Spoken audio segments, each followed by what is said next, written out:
Hi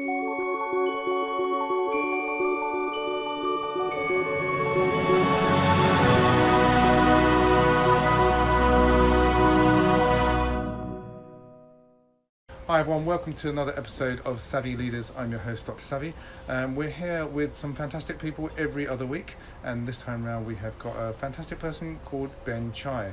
We just had a cup of tea, sorry to play on words, but he's a lovely gentleman, very experienced, been in businesses, many businesses, whether it be health or property or even now coaching, a leading author, and he has given us just a few minutes to spend with him to discuss further the attributes of good leadership, good elements of what really brings about success. And I'm really happy to welcome Ben Chai to the show. Welcome, Ben. Good to see you. How are you? Good to meet you, and thank you for having me on your show, Dr. Savvy. It's good that you have taken time out of your diary, because you're flying around to Geneva and all kinds of other places Yes, around the world. You're a very popular person. Thank you. So great topics. Tell us a little bit about your background. And I mentioned you've done stuff in health, even all the Microsoft amazing stuff that you've done. And one of the leading authors, and as well as in the early days of all the stuff when it was first coming about. Can you remember? You look very young. Thank you so much. That was a long time ago. The days when there were no computers on every single desk. And I do remember those days. Thank you for reminding me of that. And nobody had mobile phones. People say that chai means the word tea in most languages, actually, but I think there must be a chaiser, because you seem to be a little teaser, right? So those early days, probably around. Yes, I do remember when there was no laptops and computers, or desktops as we used to call them, on people's desks. Everything was mainframe based, and over time I became one of the top Microsoft engineers. This is in 88, 89, times when Microsoft was still just growing into being the organization that they are today. Because lots of computers around at the time, I remember. There were the Newberries, there were the other machines, and eventually the IBM... You are taking me back very, very far. But it was interesting. There was the Commodore PET, exactly. There was an Australian... I think it was an Acorn or something. Yeah, it was an Acorn. I think you mentioned the BBC PET, which we used... there was a BBC Model A and Model B. Yeah. I think we used to play... There was a trading game on the BBC that everyone loved. Can't remember what it was. But what was really interesting about that time in terms of... The Osborne was the Australian. The Osborne, that's the one, yeah. The standardisation... The Osborne was the one in the suitcase, wasn't it? Yeah. With the little tiny screen. No, that was a Compaq. But what was interesting was even just at the point of Compaq, which became HP in the end, and then whatever it became, I think it took over Digital Equipment Corporation.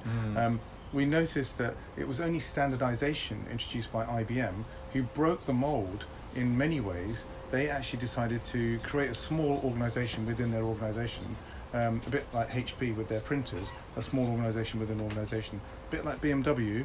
Z3 came about with a small organisation. I do like that car. I used to one of those.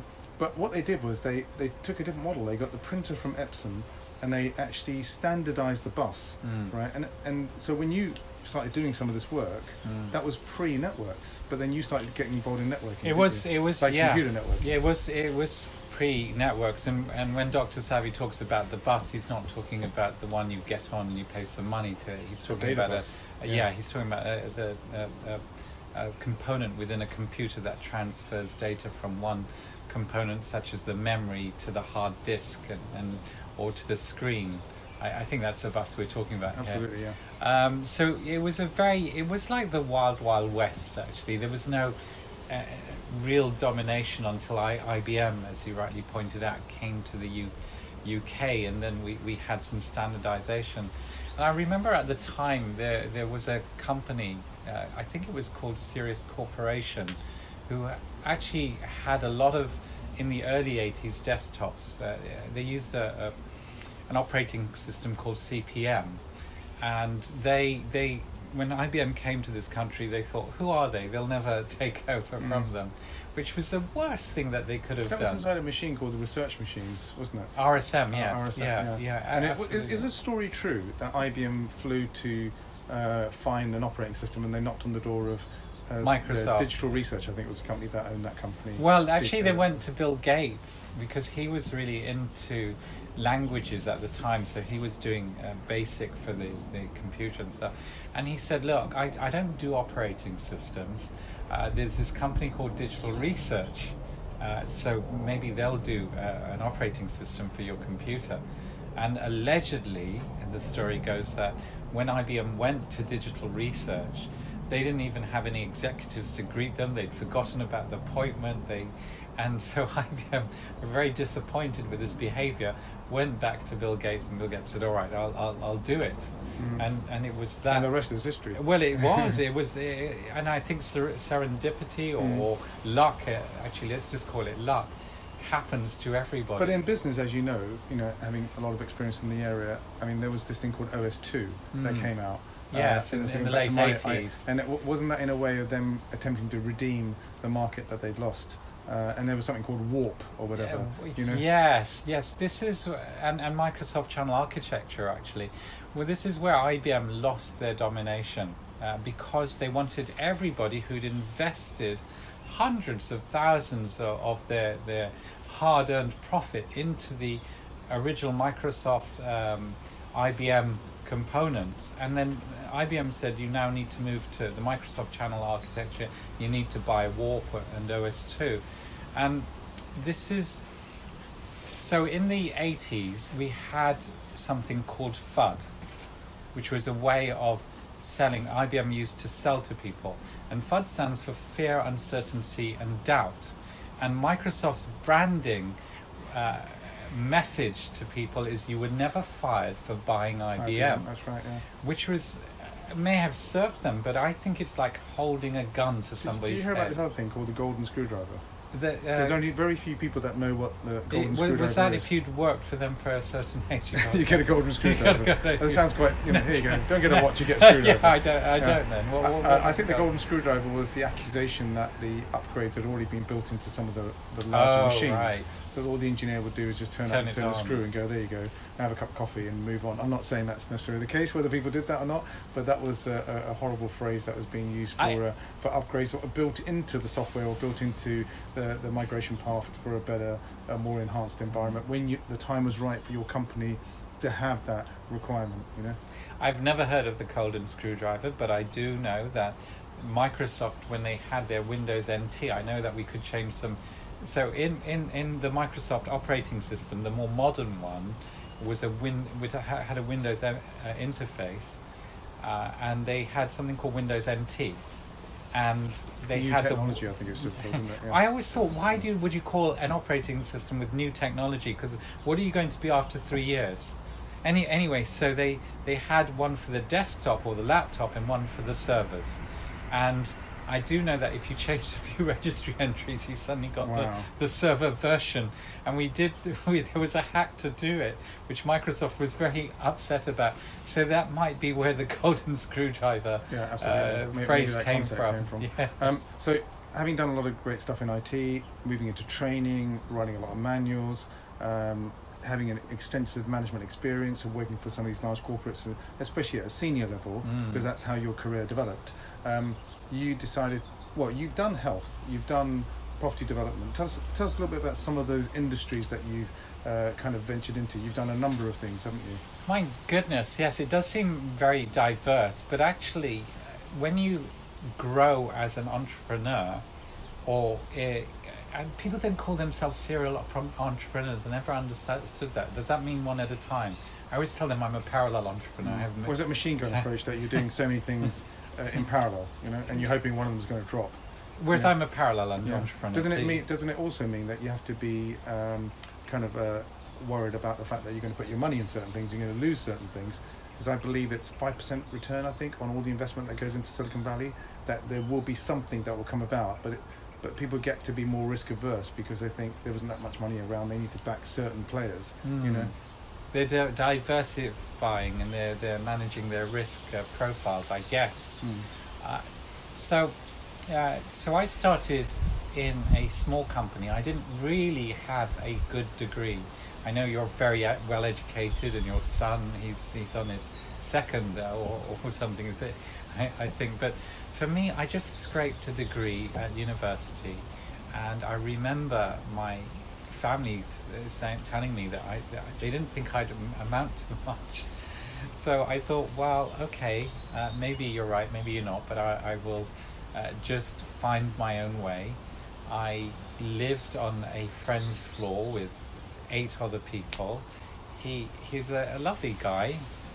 His name is Tanabala Surya Shanmugam. I don't know if you know where that family's from, but I used to sleep on his ground floor, and I used to have porridge for lunch and cornflakes for dinner, because I just never had much money. Now, I worked for one of the first IT companies in this country, and I worked as an administrator. So I did the procurement and the paperwork for the customers. That's all I did. And one day I just thought, I need to get out of this rubbish I'm in. If I get the courage to ask somebody on a date, I have nowhere to take them, or bring them back to my place, what with 6 other people lying on the floor. Right. So I just thought I needed to do something. And what I did, in those days we had these big discs, and I just stayed till 3 or 4, 5 in the morning learning about this software. And later on in that journey, I started writing print drivers for one of the leading word processors at the time, which was called Multimate, for some of the companies. And so that was my, if you like, my first business. Made a little money, didn't know how to market, didn't know how to brand, and mostly it was word of mouth, because people, oh, Ben has done this for us, let's tell somebody else about it. So that was my, if you like, my first business. And from there it grew. I wouldn't say that I suddenly went into business full time. I was always in a job.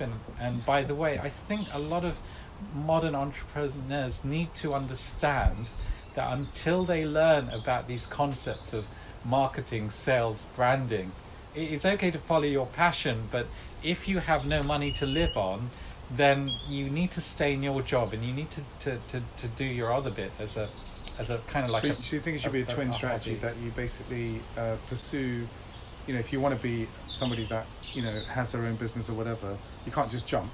You really have to invest in it. Well, you don't even know how to manage money. Yeah. So what on earth are you doing in there, unless you've got an MBA like yourself? But the one, if you look at but not Apple, necessarily having an MBA Apple gives you the qualifications to actually do something. At least you know a little bit about managing money. I guess, yeah. But if we look at a lot of the successful people today, Steve Jobs and Steve Wozniak, they started out of a garage. Who owned the garage, right? Bill Gates, he could work from home if he wanted to. I think he may have done.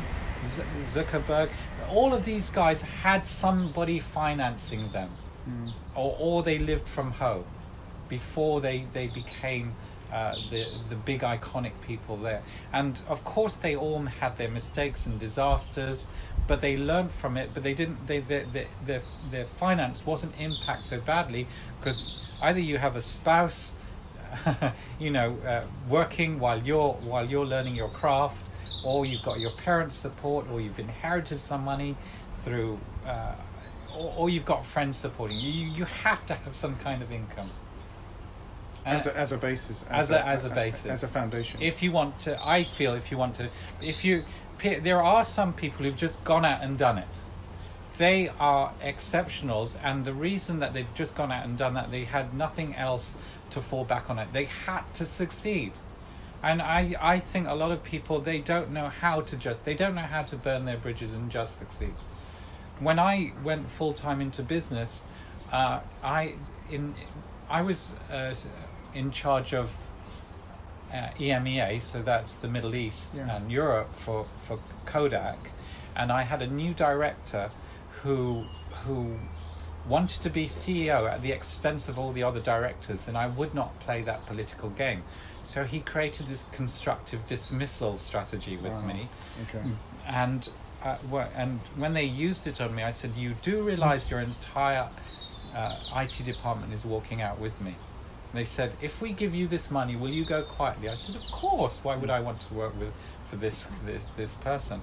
So even I had 5 or 6 months of money that was in the bank to support me as I went on to my next journey. It's interesting. We were talking earlier on about pain. Yeah. That was a pain, right?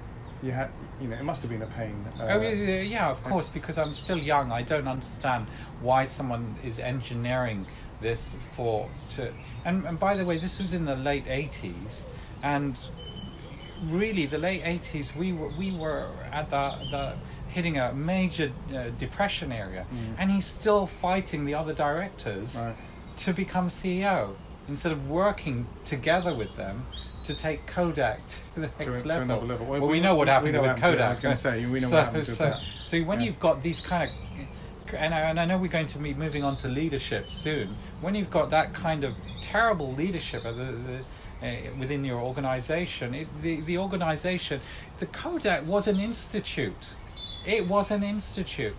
And you had these crazy directors. It has an incredible pedigree as well, didn't it? In terms Brilliant of brand, wonderful brand. Where it came from, its history, its origins, in terms of the people that pioneered the technology, the impact that photographs have on lives at the end of the day. Emotionally as well. What I wanted to pick up on was this pain thing. So you went through. You love pain, Doctor. No. I just. It was interesting. I was talking to someone the other day, and when I was at school, someone said to me that, when you break your leg or you hurt yourself, you actually make friends with pain. And it was, we used to have speakers that used to come, and he'd say, you always go back to it and go, am I still hurting? If you've got a bit of a pain in your knee, is my knee still hurting? You're kind of constantly visiting it. So in a way, he was saying you're making friends with it. In a way, when you're in bit, and we've all had different episodes. Sometimes you get on with people, sometimes you learn. My friend used to say this thing, which when I was at the Department of Health, and he used to say, what would Jesus have done? But we're not Jesus. We're not people that actually have that foresight to be able to know or predict. I think so, but Jesus was his hero, really, and he was just thinking, what would Jesus have done that? So when he's in that situation, hero. What do you think? How would Jesus react? Do I have enough, knowledge about myself, about the theology aspect or the spiritual part or whatever? Are there certain routes that could be taken? But at the time, you're so under stress, right, that all those things are compounding you. You have to make decisions.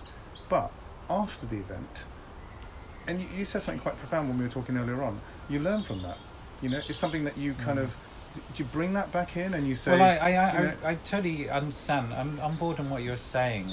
So after this interview, I will give you a lot of pain because I want you to be very successful, right? Thank you. My mother used to say that, and we hear this phrase, no pain, no gain. My own background, I was bullied a lot, and I did try to commit suicide as a young man, but I wouldn't change that my childhood for anything. I wouldn't wish it on anybody, but because of that childhood, I don't think I would be as far in business as I am today. I think that I learned a lot of survival skills. I learned how to deal with bullies without them knowing I'm dealing with them. I just learned a lot of great things. Are you saying that your life would have been different? I mean, I have to tell you that that what you just said does resonate with me as well, because when I was at school, I was bullied a lot as well. I'd probably bully you after chatting with you, There you go. Maybe I'm being bullied in the interview. No, yes. Actually, this is really true. Yeah. I have met bullies in corporate. They are. Really. They love it. I'm thinking, what? Because they get off on it, in terms of it's an ego thing or whatever. And then I don't know whether you agree with me, but I do think in leadership, personally, ruthlessness in the long term, to work karma and all the rest of it. I don't think a pathway to success is ruthlessness, right? Some people may argue that it depends on the situation. You might be a person that's brought into an organisation to kind of asset strip. It's very easy to generalise. That's but very sad. Actually, a friend of mine had to do that. He ended up very depressed. Remember Newbury Data? Yeah, absolutely. When they went broke. In fact, the site is very close to me. Right. They were acquired at £1 for the entire business, and the people who bought them asset stripped and sold the land for I think they sold it to the post office for about 9 or 11 million. But the guy had to make so many people redundant, and he became one of the most depressed guys that are around. Mm. Back to your point about really that background that you and I had as a bully. I think internally as well. Not as bullies, but we're being bullied. Being bullied. That even in my own house, when you don't have much confidence, you accept a lot of that other people tell you, and you start believing it. And also, I was told internally how ugly I was. That's why sometimes I'm looking at the mirror and I'm thinking, that's a really handsome guy. You're looking good. Thank you. Yeah. But I didn't have that much self-confidence, which I think is a mark of another of great leaders. They are confident, but they're confident in a good way. Now, back to your question about ruthless. Do you think ruthless people can get very high? So can I ask you a question? Do you think that Hitler was ruthless? I think he probably was a charmer, you know.